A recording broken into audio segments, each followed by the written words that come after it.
రాష్ట్ర ప్రభుత్వ భూముల రిజిస్ట్రేషన్ ఛార్జీల పెంపుపై పునరాలోచించాలని, ఒకవేళ మార్కెట్ వాల్యూ పెంచితే రిజిస్ట్రేషన్ స్టాంప్ డ్యూటీ తగ్గించాలి, 3% చేయాలి. సూర్యాపేట జిల్లా రియల్ ఎస్టేట్ వ్యాపార అసోసియేషన్ అధ్యక్షులు సావిత్రిబాయి పులే జాతీయ విశిష్ట సేవ అవార్డు గ్రహీత పంతంగి వీరస్వామి గౌడ్ కోరారు. సోమవారం జిల్లా కేంద్రంలోని ఆ సంఘం కార్యాలయంలో జరిగిన విలేకరుల సమావేశంలో ఆయన మాట్లాడారు. సోమవారం జిల్లా కేంద్రంలోని ఆ సంఘం కార్యాలయంలో జరిగిన విలేకరుల సమావేశంలో ఆయన మాట్లాడారు. రిజిస్ట్రేషన్ ఛార్జీలను గత ప్రభుత్వం పెంచిందని గుర్తు చేశారు. తిరిగి నూతనంగా ఏర్పాటైన కాంగ్రెస్ ప్రభుత్వం కూడా రిజిస్ట్రేషన్ ఛార్జీలు పెంచితే సామాన్య ప్రజలకు ఇబ్బందిగా మారే అవకాశం ఉందని ఆవేదన వ్యక్తం చేశారు. రిజిస్ట్రేషన్ ఛార్జీల పెంపుతో రియల్ ఎస్టేట్ రంగం కుదేలు కానుందని వివరించారు.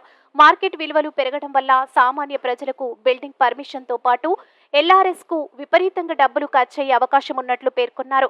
మార్కెట్ రేట్లు పెంచడంతో సామాన్య ప్రజలు కనీసం ఇంటిని నిర్మించుకునే పరిస్థితిలో లేరని ఆందోళన వ్యక్తం చేశారు.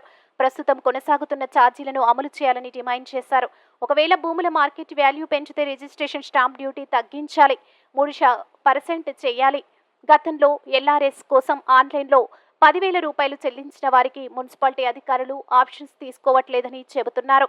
అవి కూడా LRS పెండింగ్ లేకుండా రెగ్యులర్ చేసేటట్టు ప్రభుత్వం అమలు చేయాలి. తెలంగాణ రాష్ట్ర వ్యాప్తంగా LRS కొరకు 1,000 రూపాయలు కట్టినవే అమలు చేస్తున్నారు. 142 సబ్ రిజిస్టర్ ఆఫీసులు ఉన్నవి. ఒక 10 మాత్రమే సుమారు సొంత భవనాలున్నవి. మిగతా అన్ని అద్దె భవనాలు శిథిలావస్థలో ఉన్నాయి.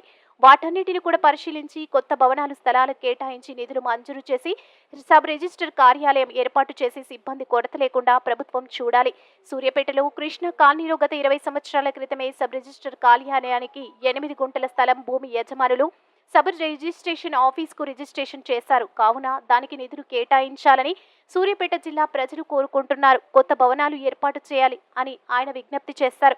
ఈ కార్యక్రమంలో సూర్యాపేట రియల్ ఎస్టేట్ పట్టణ అధ్యక్షుడు జరగం సత్యం గౌడ్, రియల్ ఎస్టేట్ జిల్లా గౌరవ సలహాదారుడు దేవత్ కిషన్ నాయక్, జిల్లా ప్రధాన కార్యదర్శి వెన్న శ్రీనివాసరెడ్డి, జిల్లా కోశాధికారి పాలసైదులు, జిల్లా ఆర్గనైజింగ్ సెక్రటరీ బొమ్మగాని శ్రీనివాస్ గౌడ్, పట్టణ గౌరవ సలహాదారుడు మంటాది గోపాల్ రెడ్డి, పట్టణ ఉపాధ్యక్షుడు ఐతగాని మల్లయ్య గౌడ్, ఆకుల మారయ్య గౌడ్, పట్టణ కార్యదర్శి గిరీశం, పట్టణ ఉపాధ్యక్షుడు బానోతు జానీ నాయక్, పట్టణ ప్రధాన కార్యదర్శి కొత్తపల్లి వెంకన్న, పట్టణ ఉపాధ్యక్షుడు ఖమ్మంపాటి అంజయ్య గౌడ్, పట్టేటి కిరణ్, జిల్లా ఉపాధ్యక్షుడు కోడిలింగయ్య, కిషోర్ కుమార్, నరేష్ తదితరులు పాల్గొన్నారు. ఇబ్బందికరంగా ఉంది. సిబ్బంది కొరత కూడా చాలా ఇబ్బంది కలుగుతుంది. ఒక రిజిస్ట్రేషన్ కావాలంటే సుమారు ఒక క్యాండిడేట్ కు అర్ధగంట పడుతుంది. అది అక్కడికి వచ్చినట్టు రిజిస్ట్రేషన్ సిబ్బంది కూడా లేక చాలా ఇబ్బంది పడుతున్నారు. మరి తెలంగాణ రాష్ట్ర ప్రభుత్వం మరి కొత్త అంగులతోని సొంత భవనం కూడా నిర్మిస్తారని కూడా చెప్పడం జరిగింది తెలంగాణ రాష్ట్ర ప్రభుత్వం.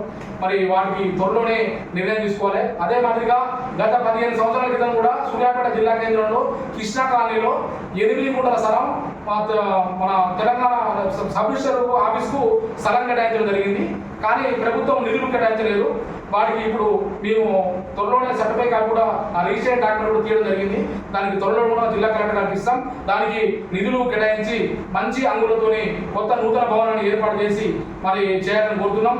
అదే మాదిరిగా మున్సిపాలిటీలో మీ సేవలో LRS కోసం 10,000 రూపాయలు రియల్ ఎస్టేట్ వ్యాపారులు కట్టించుకున్నారు. అది హైకోర్టులో పెండింగ్ ఉందని చెప్తున్నారు. అది కూడా పెండింగ్ కూడా తెలంగాణ రాష్ట్ర ప్రభుత్వం పరిశీలించాలి. అది కట్టుకొని చాలా మంది ఈ ఎకరం లోపునటువంటి మహిళల ద్వారా ఎకరం కుంటారు రిజిస్ట్రేషన్ చేసుకోవడం ఇబ్బంది అవుతుంది.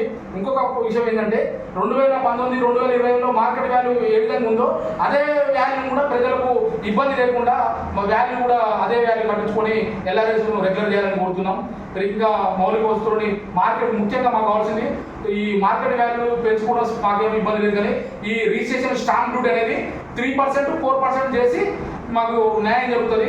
ఈ పట్టణంలో ఒక టౌన్లో ఒక ప్లాట్ రిజిస్ట్రేషన్ చేసుకోవడం 2 లక్షలు అవుతుంది. అదే మాదిరిగా ఈ బ్యాంకు లోన్లో పోతే 20-30 లక్షలు లోన్ తీసుకుంటే ఇప్పుడు 5-6 లక్షల లోన్ మనం బ్యాంకు చాలా కట్టాల్సి వస్తుంది. ఇలా నష్టపోతున్నాం. ఇప్పుడైతేనేమో 2 లక్షలు అయిపోతుంది, 3 లక్షలు అయిపోతుంది.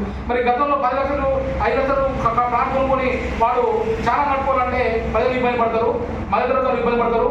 రాష్ట్ర ప్రభుత్వం మరి మాలాంటి యూనియన్లో కూడా మరి రాష్ట్ర ప్రభుత్వం అందరినీ చర్చించి యూనియన్లను చర్చించి తెలంగాణ రాష్ట్ర ప్రభుత్వం ఒక కమిటీ వేసి మమ్మల్ని కూడా సంప్రదించి వాల్యూ ఎట్లా పెంచితే బాగుంటుందని కూడా మాకు సంప్రదిస్తే మేము కూడా సలహాలు సూచనలు ఇస్తామని కూడా మరి తెలంగాణ రాష్ట్ర గౌరవనీయులు రాష్ట్ర ముఖ్యమంత్రి మరి యనమల రేవంత్ రెడ్డి గారు కూడా మేము విజ్ఞప్తి చేస్తున్నాం. మరి ప్రజలను దృష్టిలో ఉంచుకోవాలి. ఇవాళ రియల్ ఎస్టేట్ అనేది ఇప్పుడు చాలా ముఖ్యమైనది. గత 5-10 సంవత్సరాల నుంచి రియల్ ఎస్టేట్ వెనుకబడ్డది. మరి ఇలా మార్కెట్ వాళ్ళు ఇంకా పెంచితే మరి ఇక రాష్ట్ర ప్రభుత్వం మరి ప్రజలు చాలా ఇబ్బంది పడేటువంటి అవకాశాలు ఉన్నాయి.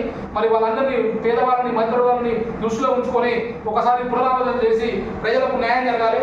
మార్కెట్ వాళ్ళు తక్కువ చేసి స్టాంప్ డ్యూటీ 3% చేయాలని సభాముఖంగా తెలియజేసుకుంటూ మీడియా మిత్రులకు మరి ఇక్కడ వచ్చిన వ్యాపారులకు నాకు మళ్ళీ ఒకసారి ఉదయం నమస్కారం తెలుసుకుంటున్నాను.